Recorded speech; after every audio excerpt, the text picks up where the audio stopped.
because the icebox people had a temperament among themselves. Ultimately, they turned on themselves. World War I, World War II was the icebox people turning on themselves.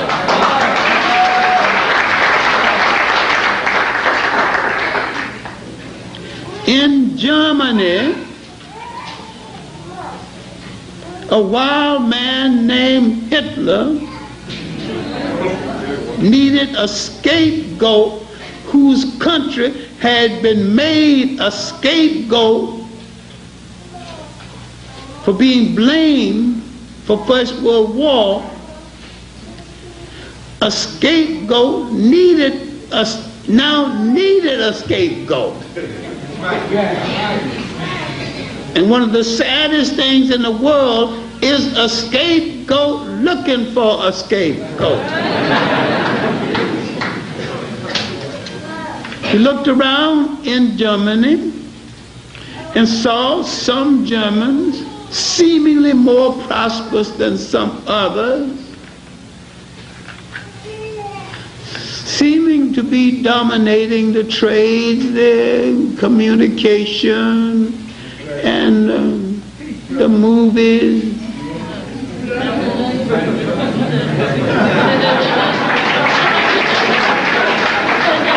And he saw some Germans who wanted the same jobs. Now, among the people of the Hebrew faith called Jews, these were the most integrated Jews in the world. Now, you people with your integrated minds better watch this.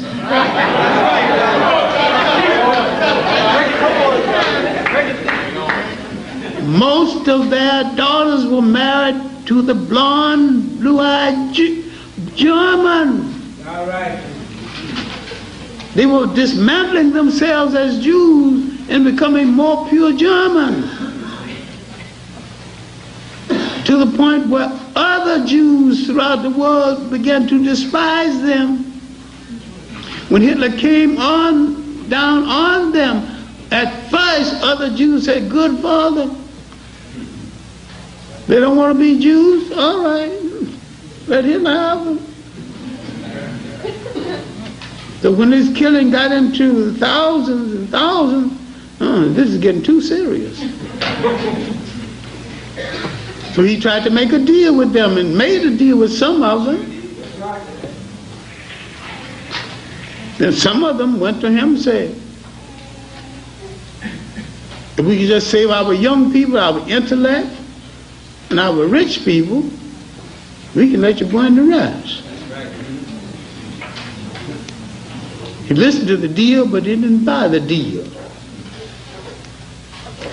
The main thing I want you to get it through your mind is that of the great Holocaust in history, numerically, this was a minor event in comparison.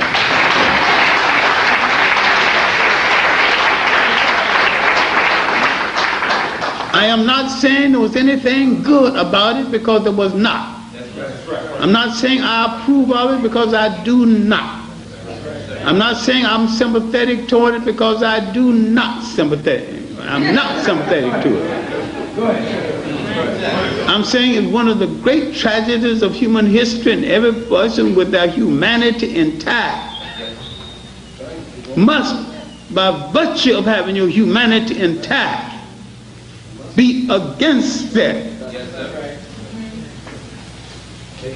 And I'm willing to weep for 6 million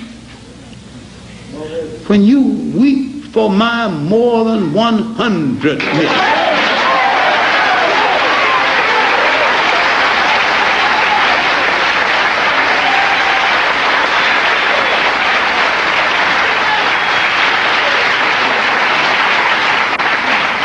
After the end of slavery, The Belgians killed more people, twice more than that, in the Congo, and slavery was over.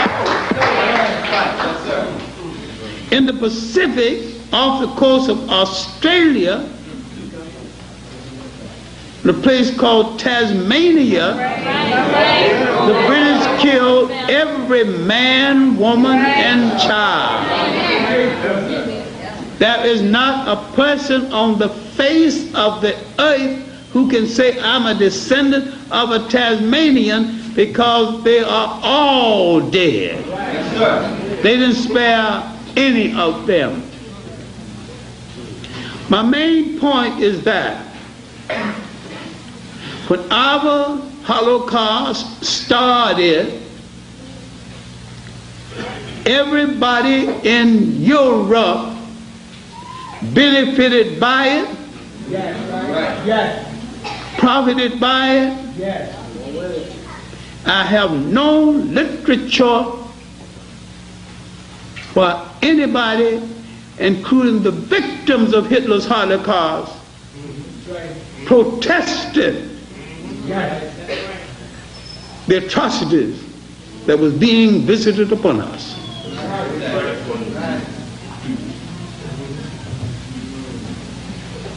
We were willing to weep for them, but we have no record where they wept for us. People of the Hebrew faith in England, in the colonial countries, played the same role as other people in that country. Slavery was a business, and they were business people. They played the same role as the other people in those colonial business countries. And this is well documented. I am not saying that we need to get into any headlong battle against people of the Hebrew faith. We do not have time to dissipate energy that way.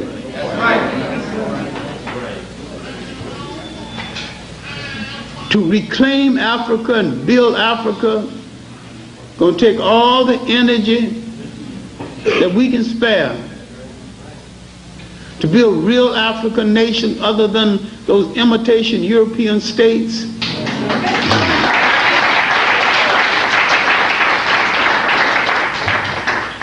Because you got African states ruled by Africans with African bodies and European minds and sometimes European wives.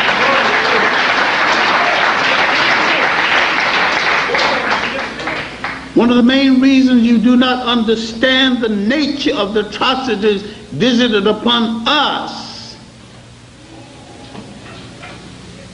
we are the victims of our own innocence. We didn't expect it. We were so unsuspecting, some of us participated in it without knowing what we were doing. And to understand it, there's 200 years of history you're going to have to look at. 1400 to 1600. It's the major turning point in world history. At the end of these 200 years, the world would never, ever be the same again. Europe had come out of its bag. It had rescued itself at our expense. It had learned longitude and latitude again. Had learned how to helm ships. They had, in their search for Asia and the spices and the sweets of Asia, they had discovered Africa en route, the greater prize. They settled some of the arguments among themselves. 1415, Portugal won a minor war and took a small area in Morocco called Ceuta.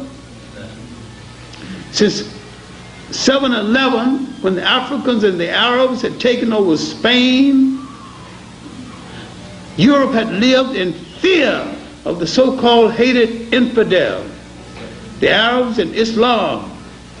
But the military arm that held Spain for the Arabs being basically Africa.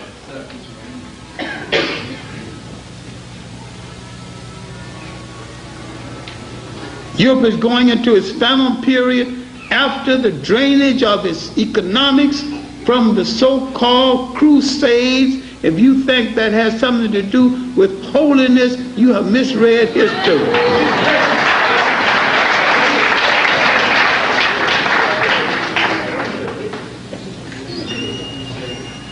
The Crusades came about at a time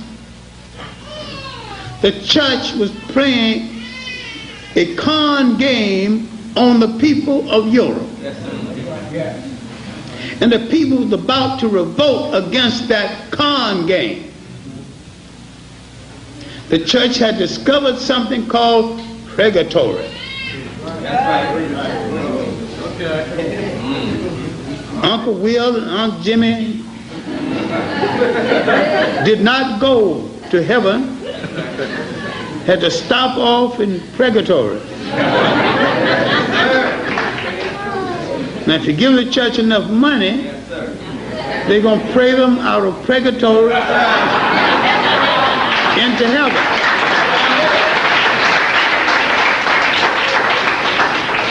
In this way, the church was raising money for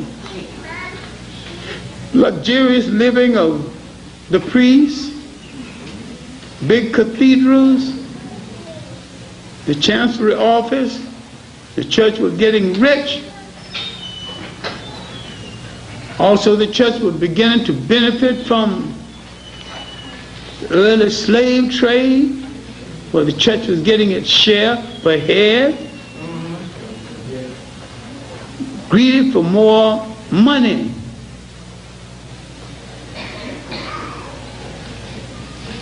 An offbeat beatnik hermit, Peter something, went across Europe, said that they're keeping us from visiting the holy places, rescue the Holy Grail in the hands of the infidel Arabs. The Grail wasn't lost in the first place, wasn't holy in the second place.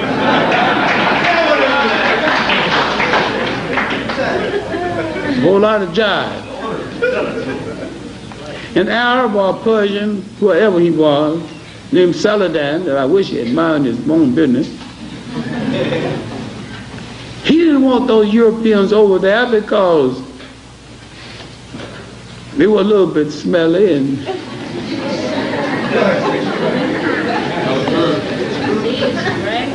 spreading diseases.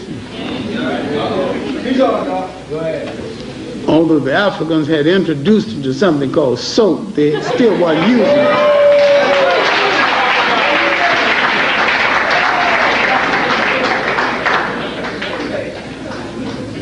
So in Cecil B. DeMille's picture, they win, but in real life, a lot of the Crusades got hell beat out of them. This went on until the last crusade, the Children's Crusade. That was infiltrated by adult slave traders. Some of the children froze to death, got to the warm waters of the Mediterranean. They sold them to the very infidel Arabs that they were fighting. Now, had the African understood the nature of the European mind, he would have known automatically that man was going to enslave him. But he didn't know that. He was so unsuspecting, tragically innocent. But the European mind was being prepared to enslave the African. The aftermath of the Crusade. 1455, Spain and Portugal goes to the Pope.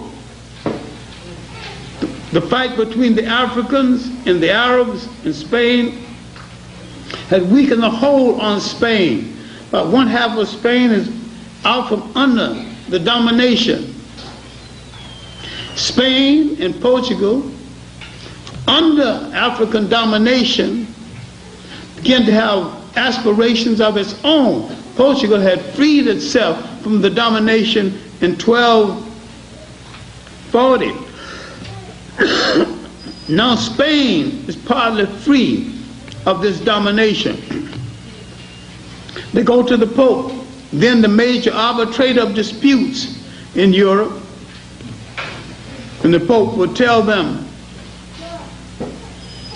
you take the East, you take the West, you two good Catholic nations, stop fighting among yourselves. Then he would say, but a whole lot of people wish he never said, because they want to deny it, although it's so well documented they can't deny it. You are both authorized to reduce to servitude all infidel people. A lot of people get ill at ease when I say in their proclamation of what they intend to do, all religions are good, but in looking at what they actually do, all religions are godless and atheistic.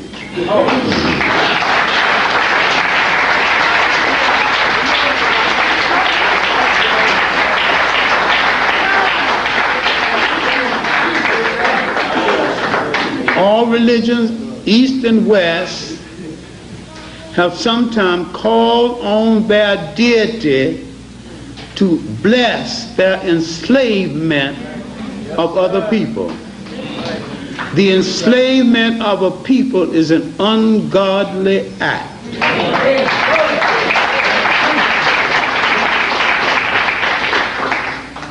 You cannot be God and an enslaver at the same time. Atheistic meaning no God.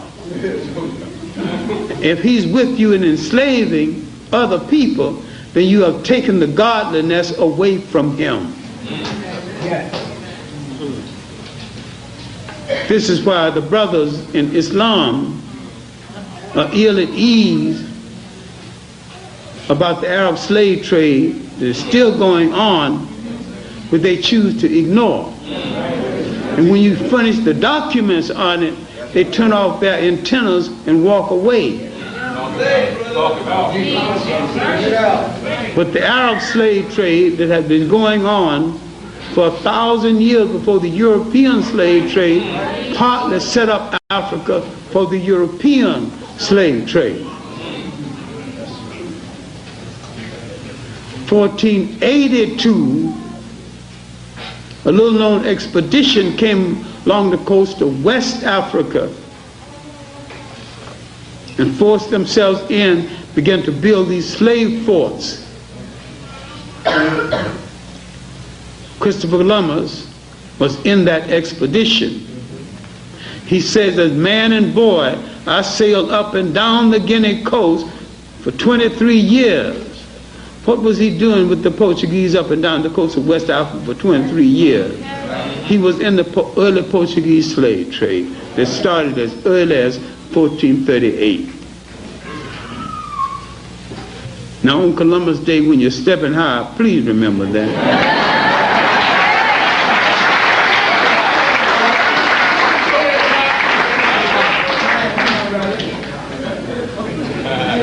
Our tragic Holocaust did not get well underway until 1492. You cannot have a slave trade unless you have something for slaves to do. But the opening up the plantation system of the New World, the forest is to be pushed aside. You had plenty of labor. With the wholesale murder of the Indian population, the indigenous population, and the replacement of that population with the Africans on the insistence by Christopher Columbus. Read Father Bartholomew de las Casas' work, the devastation of the Indies, and another work, little known by Father de las Casas, called Tears of the Indians. But what is forgotten is the fact that for 1,000 years in inner West Africa, called the Western Sudan, great independent states still existed with universities, great scholars at Saint-Corey, the city of Genie, or Dijon, almost a university city, the great administrative city of Gao, Timbuktu being the major administrative commercial city, ruled over by caliber African rulers. Sunni Ali Bar, Muhammad bin Abdullah, Muhammad Ituri, between them maybe two of the finest rulers in Africa in the last 2,000 years. Ruling states much better than the Europeans of that day. In Lady Lugard's book, A Tropical Dependency, she calls Muhammad Ituri one of the greatest rulers of state of all times. Henrik in Travels and Discoveries in North and Central Africa, calls him one of the great civil administrators who ever lived. There's also a good biography in a book called Great Rulers of the African Past. What I'm trying to say to you is that no African state ever could rule over, invaded by the Arabs, the Greeks, the Romans, and subsequently the Portuguese, the Spanish, and the English. No African state was in chaos. These states were intact. They did not restore any order. They created disorder. They declared war on the culture. They declared war on the way of life. And the thing that's reverberating right now, which we sooner or later are going to have to deal with, our own children are going to drive us out of our home. They colonize the image of God.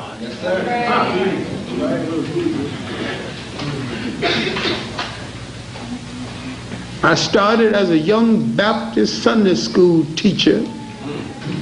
What made me have some questions that someone would write a book called the Bible that's supposed to be for the whole world. There's not a Chinese picture in it. There's not a Japanese picture in it. There's not an African picture in it. And the Bible unfolds partly in Africa. You don't see an African picture. You see Zipporah Moses going down to Ethiopia to marry Zipporah, the first of his numerous Ethiopian wives. Moses gets white, Zipporah gets white. You see somebody going down to Kush, present-day Sudan, they get white. People going down to Punt, present-day Somalia, they get white. I've traveled in all those areas, especially the Sudan. I've seen some of the most handsome blue-black people in the Sudan.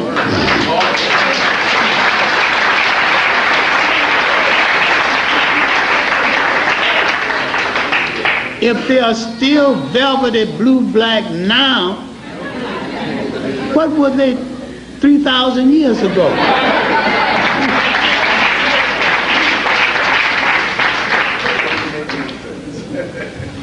Now, What was the aftermath of our Holocaust? Far more devastating than the affair in Europe. It was the murder of hope. It was the murder of aspirations. It was the murder of potential. When you kill a man and a woman, you kill a gene pool. It's the murder of a generation. Just kill one man and one man and one woman. All right, use your imagination a little bit. One man and one woman, suppose they produce 6 children. How many children can the 6 produce? So when you kill a man and a woman, a productive man and a woman, you have killed a generation. And they killed them wantonly. They began to rape on the shores of Africa, rape on the boat, rape on the plantation, the transformation of a people. They have colonized the image of God to the point where you think no deity can look like you. They've colonized advertisement. When you look at an advertisement, some woman advertising, selling toothpaste with her perfect teeth, and she's white. That tells you that none of us have teeth good enough to advertise toothpaste. Women advertising stockings, and the body is white. They're saying that our women don't have good enough legs to advertise stockings, and you know that's a lie.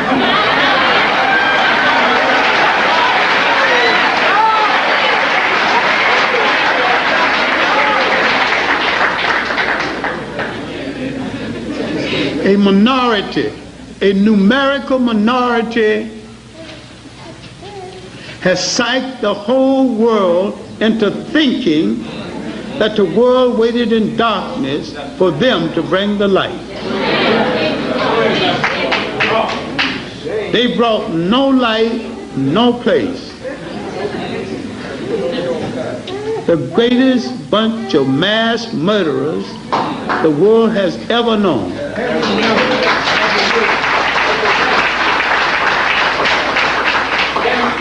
As a result of their Holocaust,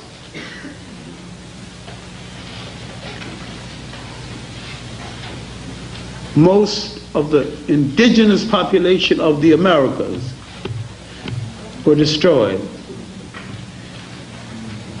Now, thousands of them are soaked in alcohol, and some of their women are in prostitution.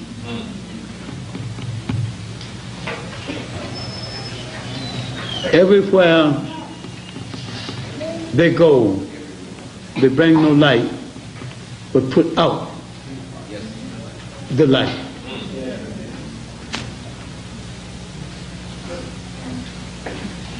Very soon, we will be awakening to the fact that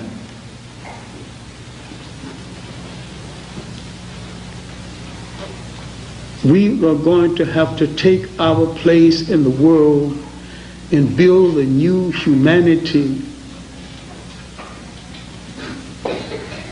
or there will be no future for us or the world.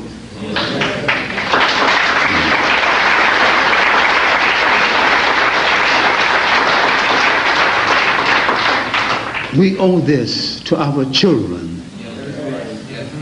We owe this to generations still to come.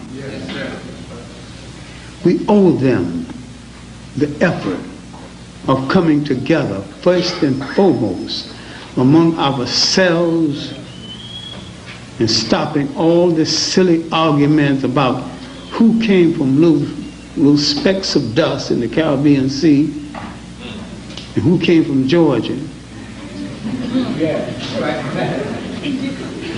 And who came from Africa? I'm tired of hearing who is the real African. We're both victims of a historical experience over which we had no control. We have all been wounded one way or the other. We're all real Africans, and we're all victims. Let's heal our wounds and start coming together. Let's stop lying to ourselves. I finished a book called Who Betrayed the African World Revolution and 6 other major speeches. The main thing I was trying to get across is that between the Caribbean Federation movement, the Civil Rights movement, the African Independence movement, for a moment in history, our enemies thought we had the ability to come to power. We engaged in a lot of ceremony, but we didn't have the substance. But if we remember previous achievements, we might have done the whole thing differently. If we built the pyramid without an industrial complex, if the Japanese people industrialized without a single mass meeting or a single leaflet, why do you feel that you've got to talk so much when you do things? Why can't we quietly get together?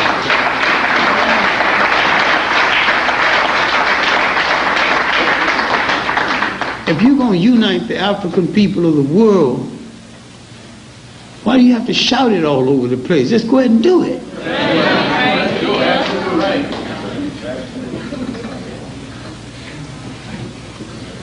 Africans had every element that went into the making of Christianity, Islam, and Judaism before the formation of these religions. They didn't dogmatize them or formalize them. They just lived it out.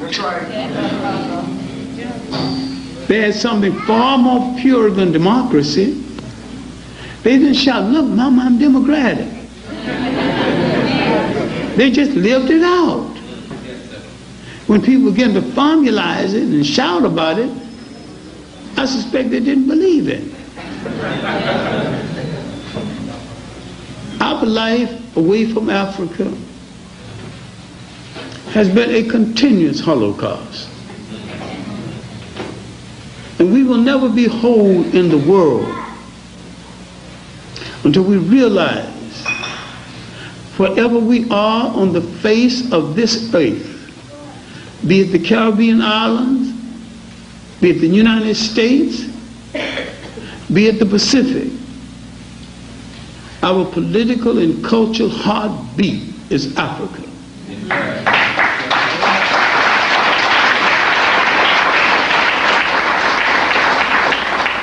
Nobody voluntarily frees anybody. This is why I was totally unimpressed with the election in South Africa.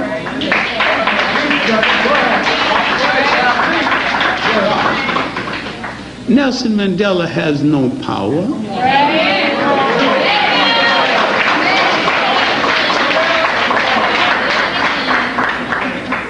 He don't control his chauffeur. Let him step too far out of line. His chauffeur has a gun that white people gave him, and his chauffeur will kill him on orders of the white people. This is a case where figuratively we bet on the wrong political horse. The real liberating liberation fighter in South Africa was not Nelson Mandela, it was Winnie Mandela.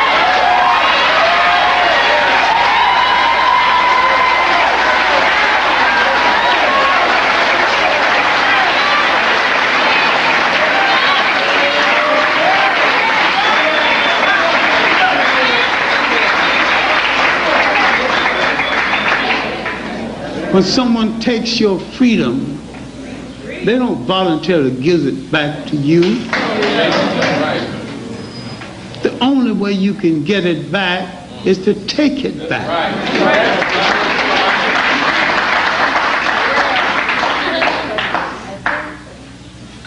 After the African independence explosion, the Civil Rights Movement, Caribbean Federation Movement, there were too many of us out front talking.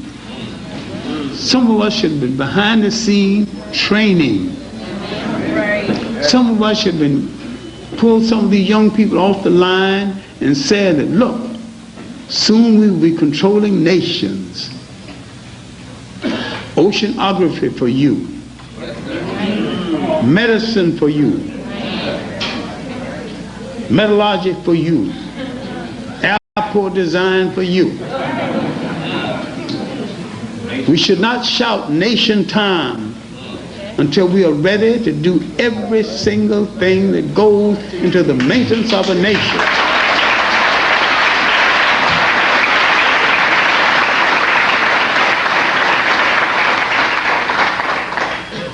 And once we are ready to do everything that goes into the maintenance of a nation, including standard armies, mines, we will beg no more. We will plead no more. We will cry no more. We will take back what belongs to us and march into the power arena of the world and speak with a single African voice.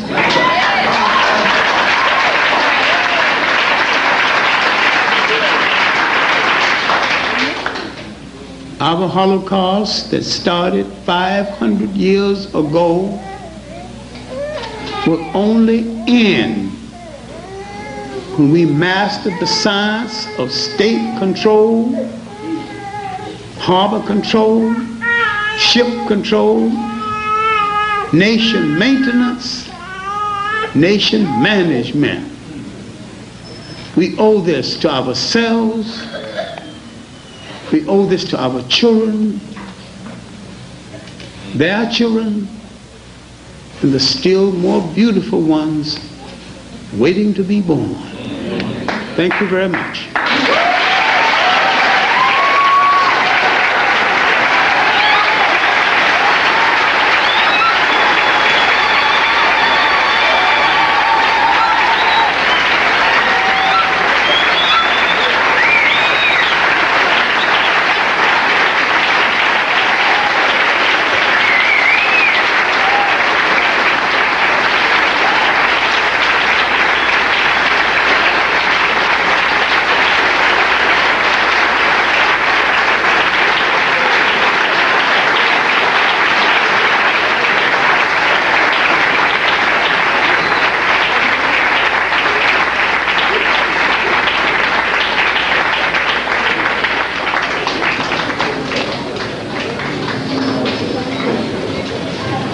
We're going to open up now for a brief period of question and answer.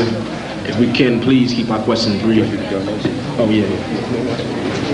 In the question and answer period, for those of you who have questions, for everybody else, before you leave, these students worked extremely hard to raise the funds to bring Dr. Clarke. And as you clap, understand something. I know we have representatives probably for the Nation of Islam, and I'm not going to try to be like them or Jesse Jackson in making the call for funds because they have that down to a science.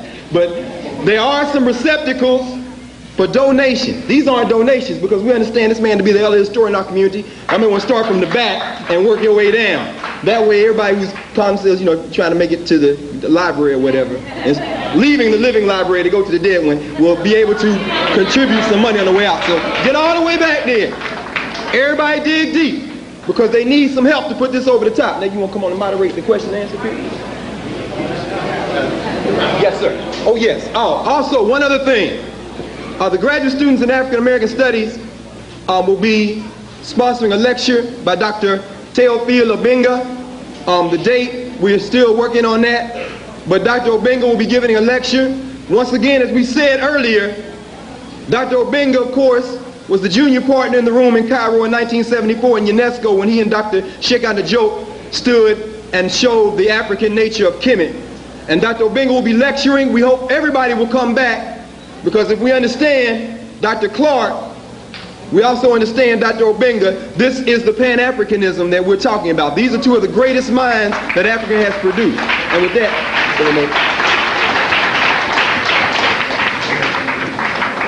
Questions, anyone?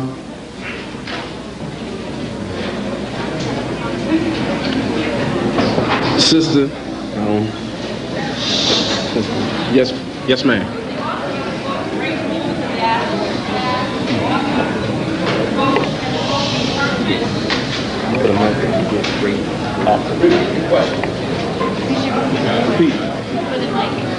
The author of the book, The Great African Past, Rulers of the Great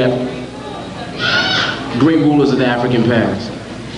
The book is in the series called the Zenith series, and one of the editors is Elliot Skinner. It's an edited work.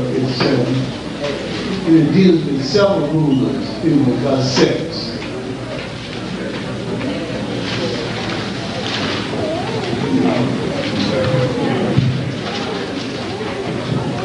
Right, question?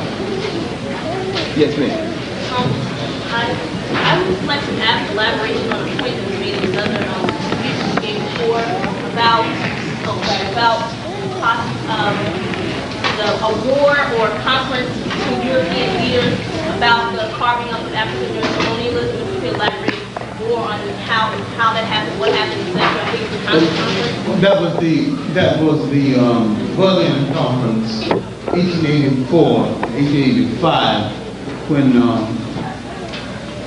the countries in Europe who had not had a piece of Africa got a little angry, led by King Leopold of Belgium, got together, called it the rest of Africa. And so they gave Belgium the Congo, they gave the French Equatorial Africa, and they gave the Germans 4 colonies, the Cameroon, Tanzania, Southwest Africa, and Togo. And there's several books on it called The Partitioning of Africa. There's information on that subject is easy to find.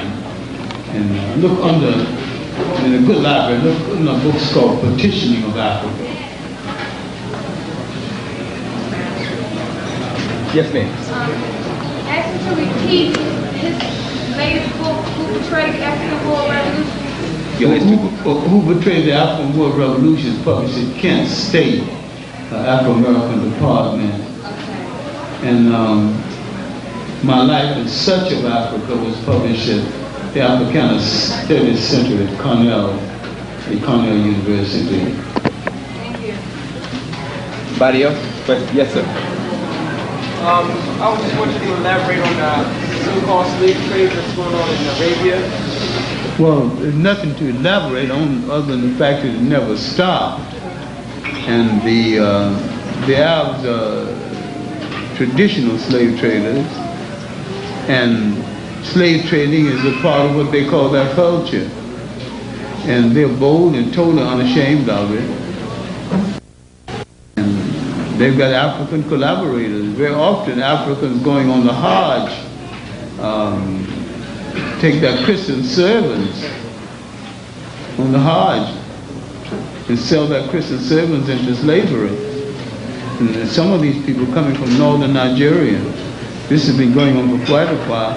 The United Nations has a lot of good information on it. If you check the United Nations publication, look at the publication called Slaves Today. Look at the United Nations document called UNESCO document 2, and check out the article called Slavery in the Indian Ocean. Yes, ma'am. Shh, y'all there? Go ahead, sis. We're going here, then over here. My question is, I'd like to hear his comment on the genesis that's going on in the Afro-American community versus the drugs, the Afro-Americans and women being killed, and his kind of equation, how we can stop that situation. Did you hear that, Dr. Clarke? The genocide in the community, how to stop drugs. Well, you use I'm sorry. The question again was in terms of the genocide against African people, African crime, the drug epidemic. How do we begin to answer those? Get those solutions to how we stop it? Look, the great profit in drugs is not made in our community, and the drug profiteers in our community is the third-hand people. So we get across no big money in drugs being made in our community, and our community should get at the drug dealers, and we need to get at the mind of the drug takers and what troubles people to go into drugs. If you love yourself, you're not going to feed poison in your vein. Why drugs now? The government deliberately let drugs into our community. This began during the war, and almost in agreement with the mafia to let them flood our community with drugs. The government is going to deny it, of course, but the documentation is there. Go ahead, come here, then back here. I wanted to know how balanced is that all you think about? I hear you, baby. Go ahead. It's not pertaining to your speech, but I wanted to know how valid is that all you think the bill is? Repeat. How valid? The question was how valid, if at all, you think the bell curve, the book, I guess by Murray and Herrnstein, the book, the bell curve is. That's very old information. That's old information, and the organization that helped to finance it is a white supremacist organization set up to get that kind of information out there.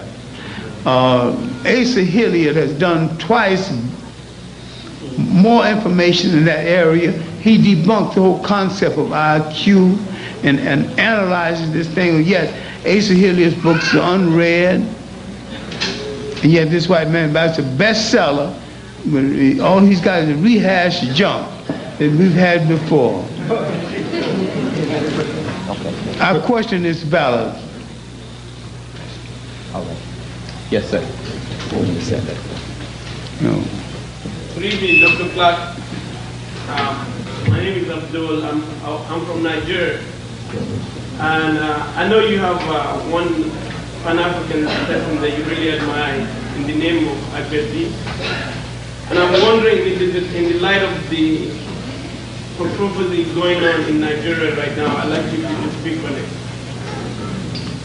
I think it is singularly unfortunate because I really believe Nigeria could have been Africa's greatest single state.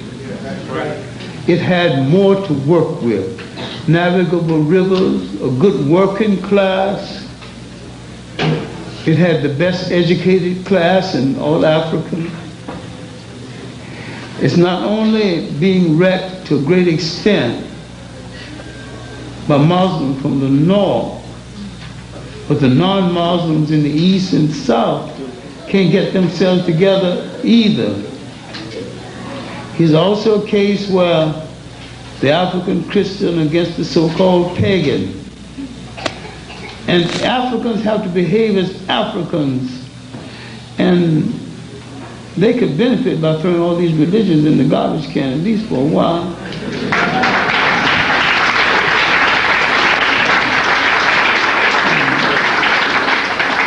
These northerners right now, it's not only the fact that they're Muslim, but they have to be a certain kind of Muslim.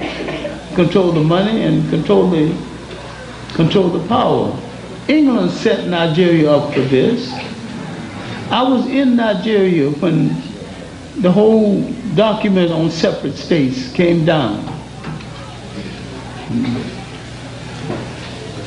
England sets nations up so they can fall apart. They're experts at it. Yes, sir. Go ahead. I would like to first say thank you, Dr. Clarke, for coming to speak to us. It was much needed information. My question is, you may have stated it and I may have missed it, but I was just wondering, at what point in time did Europeans begin to associate themselves with the Hebrew faith and call themselves Jews? I hope that's the correct statement. I heard it. The people in Europe who call themselves Jews are Europeans who will be laterly converted to the faith. They have no direct relationship to the biblical people of the Hebrew faith. This is about 850 or thereabouts, with the pressure from the Arabs and the African controlling the Mediterranean. People were taking sides between the Christians and the Muslims. A group of people in Europe decided they didn't want to be on either side. So they found another option. This is why claiming homelands and prerogatives based on these old manuscripts of the Western Asian people is not valid. The European Jew is a European creation. Take your time on that one. You take about 3 more that part, that's all right? Yeah. All right. We're going, Jordan, then here, then back over here. This brother's on this side. My question was, what are your thoughts on the crisis going on in Haiti at the moment? Crisis going on in India? No, Haiti. Well, the crisis going on in Haiti again. And what do you think? Do you see any future in light of the return of the ousted President Aristide? Well, partially. I'm not that hot on Aristide. He's just an authoritarian Catholic.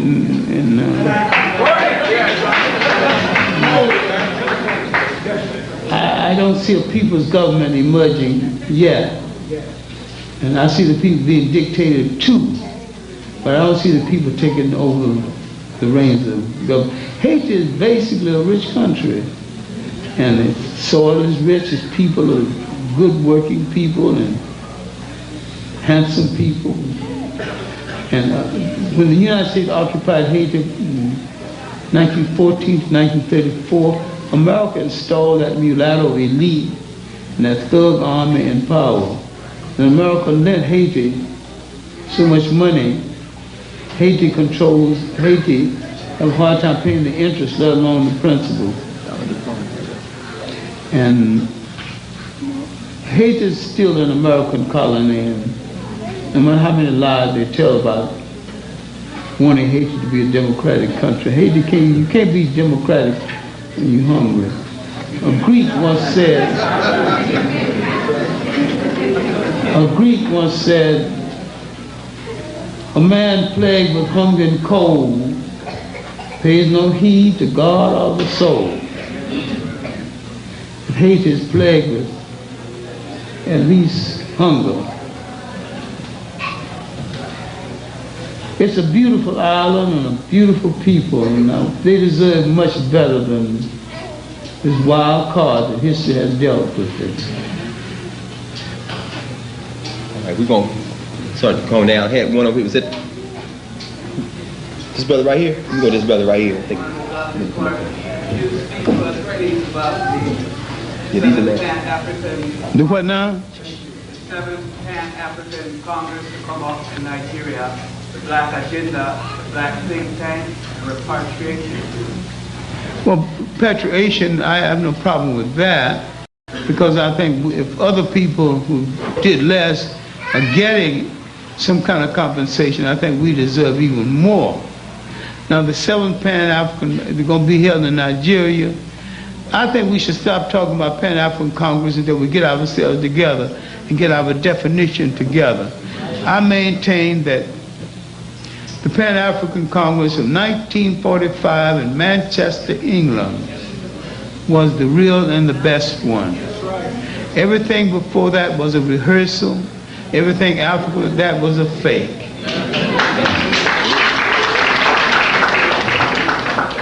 I get over here for the last one because we kind of run out of time. So, go ahead.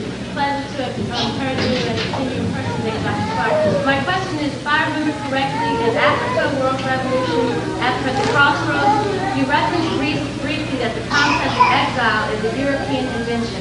Could you elaborate that? The concept of political exile, because the European began to develop a policy of exile, exiling so-called kings that they called chiefs, and that policy was invented to keep down revolution, and when it wasn't working, they began to slowly kill them with other people who aspired to have the chieftaincy. Yes, I think I dealt with something on the politics of exile. I think that's going to be it for the question. We have a couple of awards. I was going to ask you a question about multiculturalism. What you thought about that? But we can say that because I already know.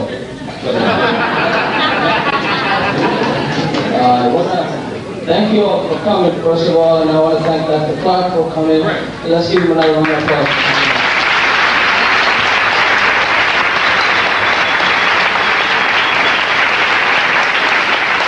I also want to ask you to stay where you are and to present the award to Dr. Clarke, please. Thank you.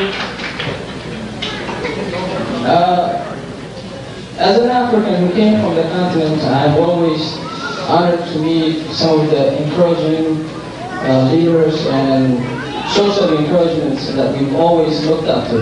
As in any struggle, when we look into something, we look for encouragements. And I think Dr. Asante left, and I heard him once said that if you want courage, look into your history. And as you look to your history, I'm sure you look into our history. And when we look into your history, we look at a man like this, and we get encouraged, and we are encouraged to be standing here today. On behalf of I almost killed him. On behalf of the African United Front, in appreciation for his scholarship, service, commitment to the African community, the African United Front at Temple University awards Dr. John Henrik Clarke, honorary founder, November 10, 1994.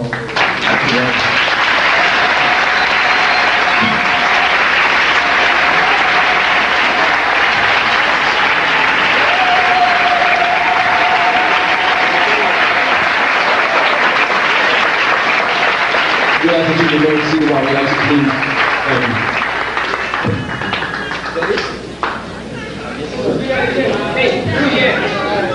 Hold up the thing so y'all can. We ask that you remain seated while we exit, please, so we can have the aisle clear. Thank you.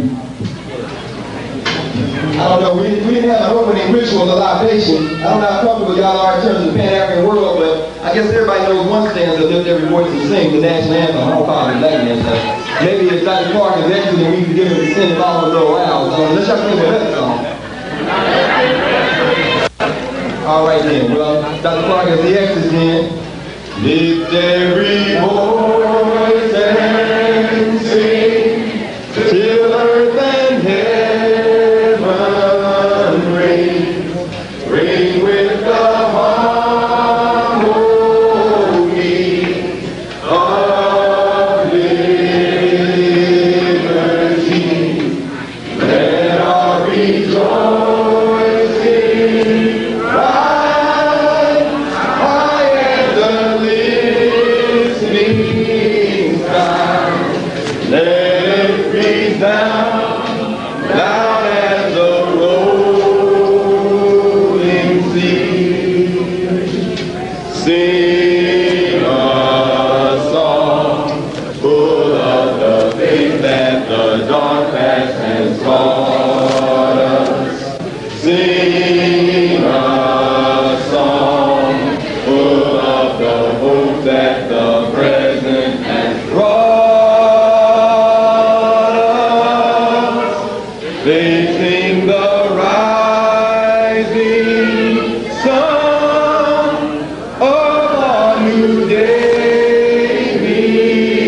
begun. Let us march on till